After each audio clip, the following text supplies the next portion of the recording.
Imagine a nation throwing the greatest party in history.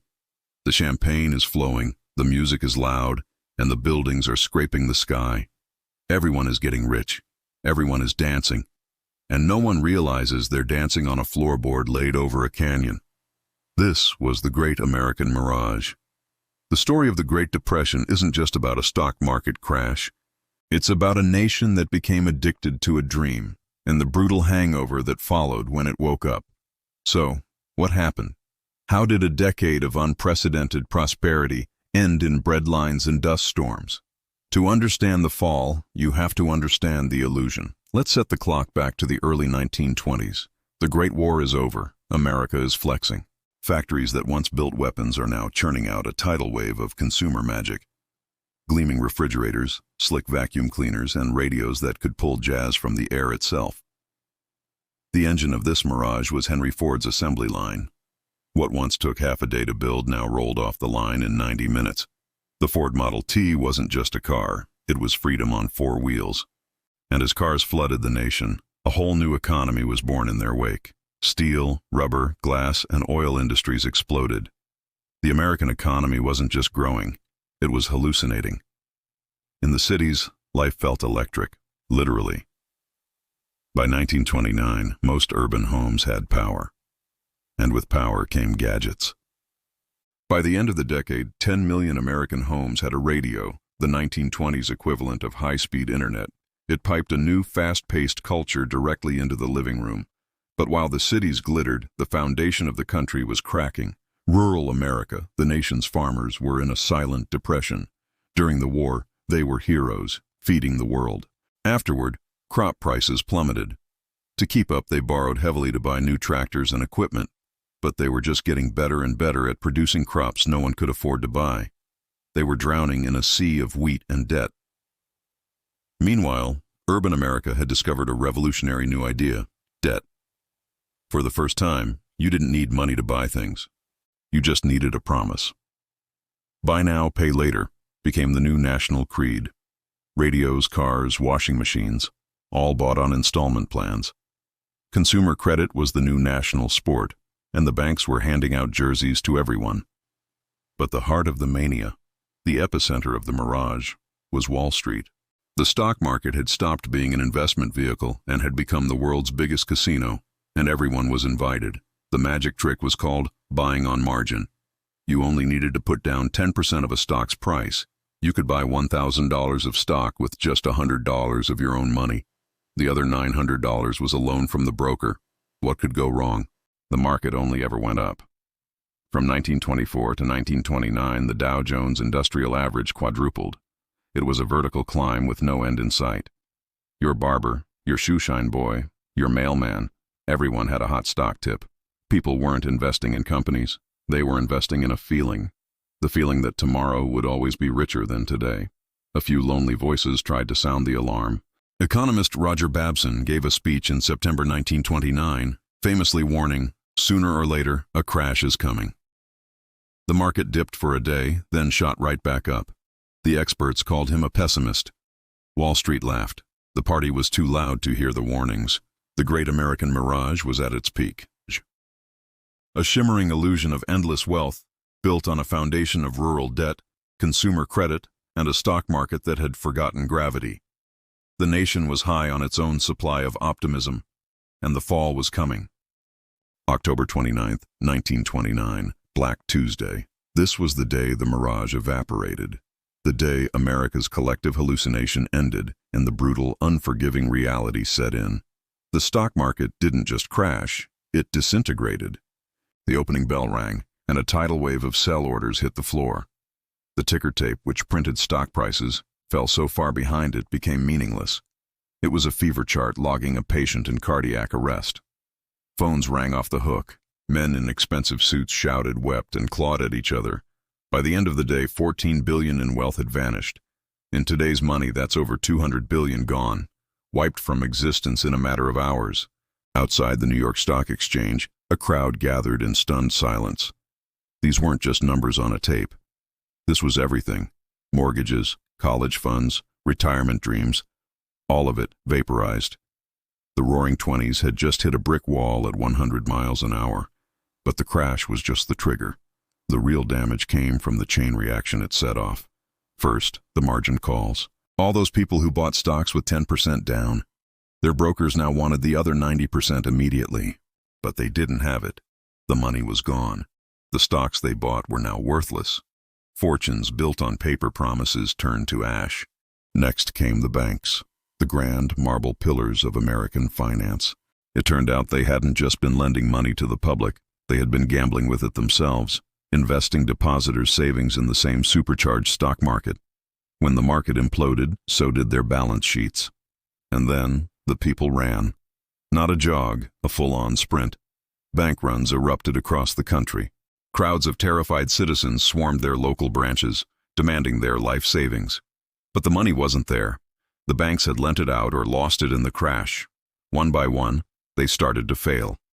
A sign on a locked door became the tombstone of a community's wealth. Trust, the real currency of any economy, had just been declared bankrupt. The shockwave didn't stop at the water's edge. Panicked American banks called in their loans to European countries, especially Germany, which was still rebuilding from World War I. The fragile German economy collapsed, helping to create the political chaos that would later empower the Nazi Party. Global trade seized up. The world's economic engine had thrown a rod. Yet, in the face of this apocalypse, the official response was denial. President Herbert Hoover went on the radio and assured the nation, "The fundamental business of the country is on a sound and prosperous basis." It was the political equivalent of, "This is fine," while the room is engulfed in flames. The wealthy elites and politicians believed the market would correct itself. They saw it as a necessary cleansing of the system's excesses. What they failed to see was that this wasn't a correction.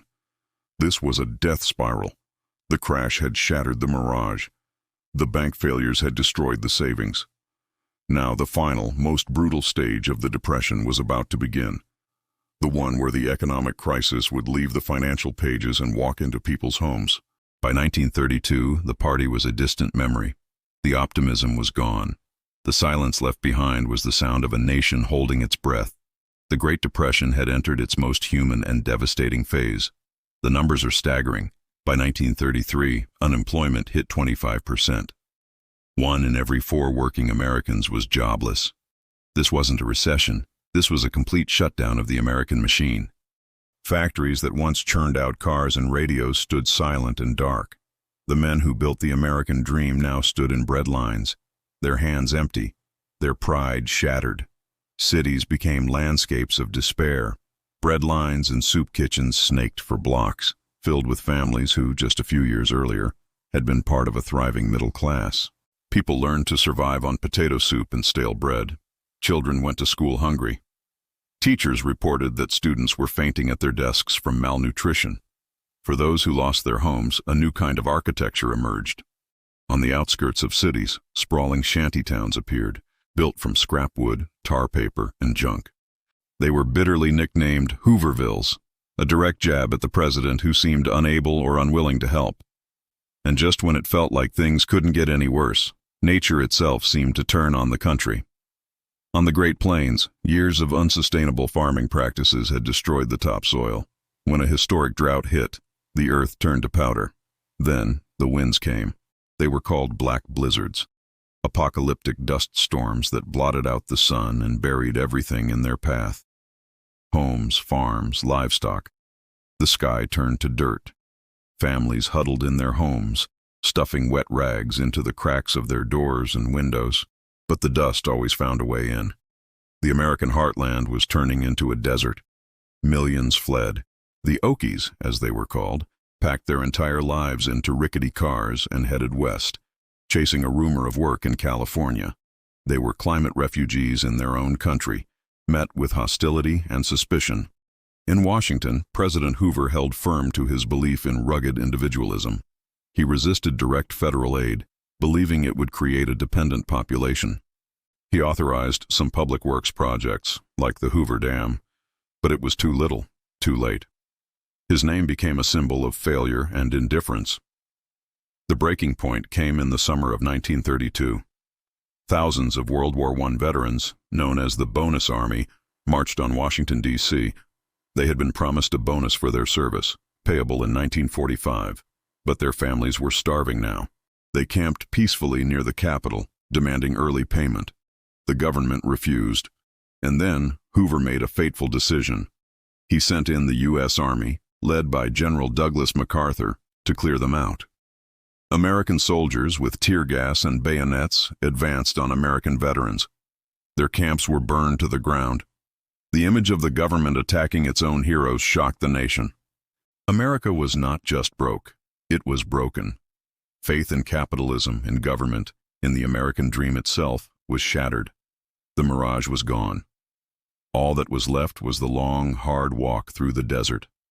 The question on everyone's mind was simple. Would they ever find a way out? By March 1933, America was on its knees, waiting for a miracle or a final blow. What it got was a new voice. Franklin Delano Roosevelt, taking the oath of office, looked out at a broken nation and delivered one of the most famous lines in American history. The only thing we have to fear is fear itself. For millions of Americans listening on their radios, it was like the first ray of light after a long, dark night. Roosevelt's confidence was a shock to the system. And he didn't just offer words, he offered immediate, almost frantic action. His presidency began with a whirlwind of activity that would become legendary the first 100 days. His very first move was to declare a national bank holiday. He shut down every single bank in the country. It was a terrifyingly bold gamble. For 4 days, no one could access their money. Behind the scenes, government officials scrambled to audit the banks, separating the stable from the insolvent. Then FDR went on the radio for the first of his fireside chats. In a calm, reassuring voice, he explained the plan directly to the American people, not as a politician, but as a neighbor. He told them that when the banks reopened, it would be safer to keep their money in a vault than under their mattress. And a miracle happened. The people believed him. When the sound banks reopened, citizens lined up not to withdraw their money, but to deposit it. The panic was broken. Trust, the lifeblood of an economy, was beginning to flow again. With the immediate crisis averted, Roosevelt unleashed a flurry of new agencies, an alphabet soup of programs designed to tackle the depression from every angle. This was emergency triage for a dying patient. First came the Civilian Conservation Corps, the CCC. It was a simple, brilliant idea. It took hundreds of thousands of unemployed young men, mostly city boys who had never held an axe, and put them to work in the wilderness. They were given uniforms, 3 square meals a day, and a salary of $30 a month, $25 of which was automatically sent home to their desperate families. They planted over 3 billion trees, fought forest fires, and built the trails and lodges in the national parks that millions of Americans still enjoy today. The CCC didn't just save the land, it saved a generation of young men from hopelessness. Then came the Works Progress Administration, the WPA. This was the big one. The WPA became the largest employer in the country, hiring millions to build the nation's infrastructure. They laid down over 600,000 miles of roads, built tens of thousands of bridges, schools, airports, and hospitals. If you see a beautiful old post office with a mural inside or a sturdy stone bridge in your town, chances are the WPA built it. They weren't just pouring concrete. They were pouring pride and a paycheck back into shattered communities.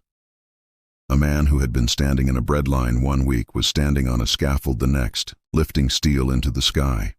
And in the Tennessee Valley, one of the poorest, most flood-prone regions in the nation, FDR launched his most ambitious project, the Tennessee Valley Authority, or TVA.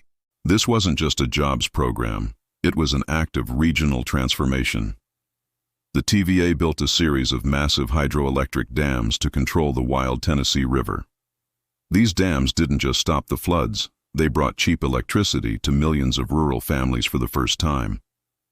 Imagine living your entire life by candlelight, and then one day you flick a switch and your world is filled with light. The TVA didn't just modernize a region, it brought it into the 20th century. But as FDR was trying to save capitalism, many believed he was destroying it. The dust was settling, but a new storm was gathering, a political one. Roosevelt's New Deal was a revolution, and revolutions always have enemies. While millions saw him as a savior, a powerful few saw him as a tyrant. The conservative establishment, industrialists, and Wall Street financiers who had championed the policies of the 1920s now watched in horror as the government inserted itself into every corner of the economy. They called it socialism, fascism, and an un-American betrayal of liberty. Their most powerful ally was the Supreme Court. In 1935, the court, dominated by conservative justices, began to dismantle the New Deal piece by piece. They struck down key programs like the National Recovery Administration and the Agricultural Adjustment Act, declaring them unconstitutional overreaches of federal power. It was a constitutional crisis. The elected president and Congress were at war with the nation's highest court. Emboldened by his landslide re-election in 1936, Roosevelt fought back with a move that would become his greatest political blunder, the court-packing plan. He proposed a law that would allow him to add a new justice to the Supreme Court for every existing justice over the age of 70. It was a transparently political attempt to stack the court with judges who would support his policies. The backlash was immediate and fierce. Even his own supporters felt he had gone too far, accusing him of trying to become a dictator. The plan failed spectacularly in Congress. But while FDR lost the battle, he may have won the war. In what historians call the switch in time that saved 9, one of the conservative justices suddenly began voting to uphold New Deal legislation. The court's attack subsided. With the legal challenges largely behind him, Roosevelt launched the Second New Deal, a new wave of legislation aimed not just at relief, but at permanent reform. This was about rebuilding the system on a new foundation. The most monumental of these was the Social Security Act of 1935. It was a revolutionary promise from a government to its people. It created a national system of pensions for the elderly, unemployment insurance for the jobless, and aid for disabled Americans. It declared that a life of hard work would not end in destitution. It was the birth of the American social safety net. Then came the Wagner Act, which guaranteed the rights of workers to form unions and bargain collectively. This act fundamentally shifted the balance of power between labor and capital, leading to a surge in union membership and a rise in wages for ordinary workers. The New Deal didn't just save the economy, it saved the arts. The Federal Arts Project paid painters to create murals, photographers like Dorothea Lange to document the era, and writers to capture the stories of a recovering nation. In the middle of the worst economic crisis in history, the government decided that art wasn't a luxury, it was a necessity.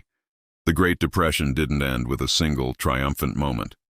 The recovery was slow, and unemployment remained high until the massive industrial mobilization for World War II finally put every American back to work.